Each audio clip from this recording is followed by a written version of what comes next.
Hey guys, welcome back or welcome if you're new, and I hope everyone had a great new year. In my last video, I set up my brand new bullet journal for this year, and now, although it's a little late, I'm going to set up my journal for January.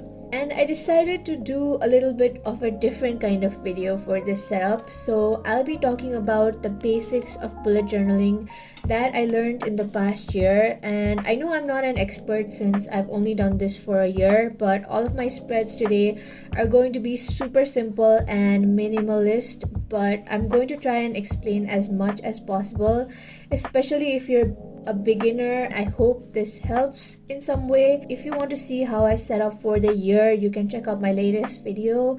The link will be in the description. So let's get started. Now this is how I set up for a month. Now I might not know the proper terms for everything, but every monthly setup starts with a cover page. Since I'm going for a minimal theme, I am making the simplest cover page that I have ever made, but this is where you can be really creative and come up with really creative themes and ideas for your whole setup. So for the cover page, I just like to write the name of the month with a little mini calendar at the bottom. Beside the title page, I usually go for a quote page. Quote pages are like filler pages in your bullet journal. They are completely optional, but you can get really creative with them. I usually go for more fancier lettering and doodles, but going with my minimal theme, I just use my Tombow brush pen to write "Find joy in all that you do." For me, I chose this blue color. This is a Miniso blue highlighter to go with this minimal theme because I didn't just want it to be all black and white.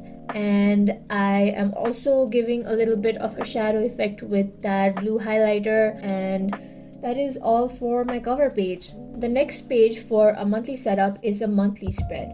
Now this spread consists of the month's calendar where you can fill in your events and plans for the month.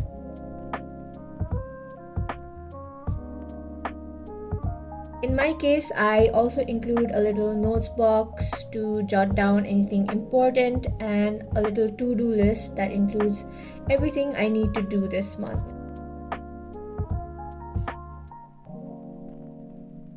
I also added a little quote at the bottom just to fill the empty space and also for a little bit of inspiration or motivation. So you can include anything that you want according to your needs, but this is what works best for me. I usually fill this in with events and birthdays and nothing else really. So yeah, that is everything in my monthly spread.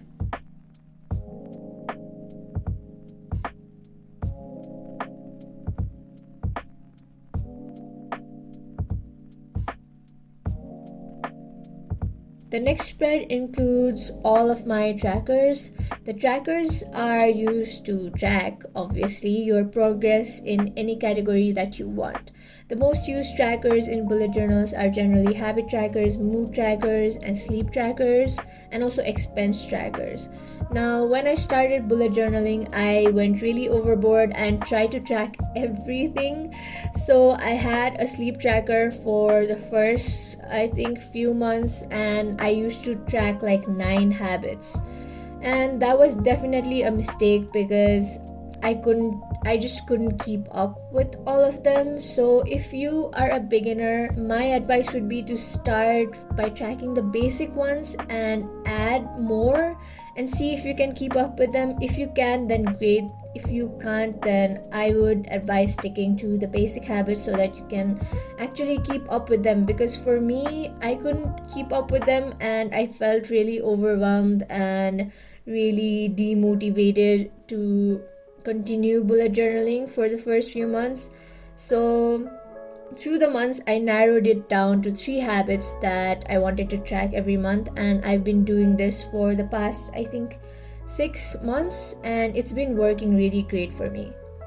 Now, the mood trackers are the most fun ones because you can really try new creative ideas every month. But for this one, as I said, it's a minimal theme, so I'm just going with a little simple paragraph tracker. I don't know what this is called, but I just have the different moods at the bottom there and I just fill it in according to my mood that day. And I've also added this gray color. It's a really light gray color just to complement with my blue highlighter color.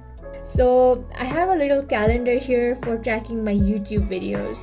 Now this is not applicable to everyone, but I will fill this in with when I film my videos, when I edit them, and when I upload them, so this way I can be consistent and keep track of everything.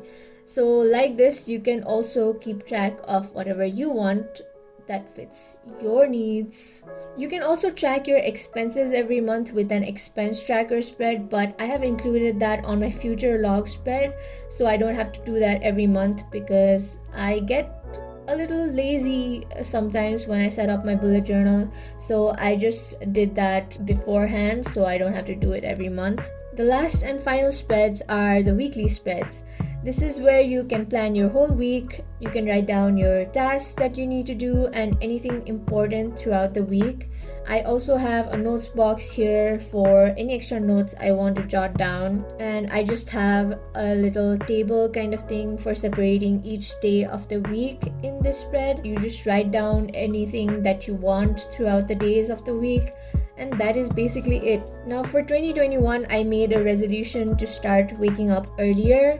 So I also have a little sleep tracker on the side to track when I go to bed and when I wake up. I did this so I get more motivation to wake up earlier, but we'll see how it goes. And that is basically all the basic spreads that you need to know to start bullet journaling. The trackers and the quote pages are completely optional, but you can just try and experiment with different spreads and just go with whatever works best for you. All in all, bullet journaling in my experience has really increased my productivity level, I think, and it really motivates me to do more.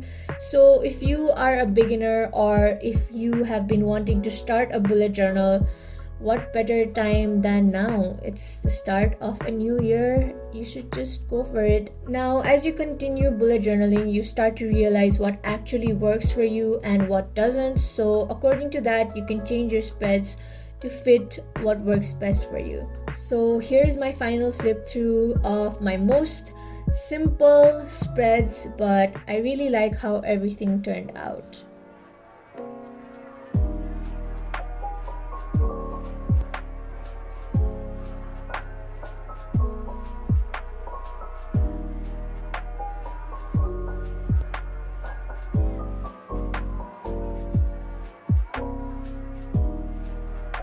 And that is, I think, everything I know about setting up bullet journal spreads. I hope it helps some of you in some way, so please leave a like and subscribe if you like the video, and I hope I'll see you in the next one. Bye!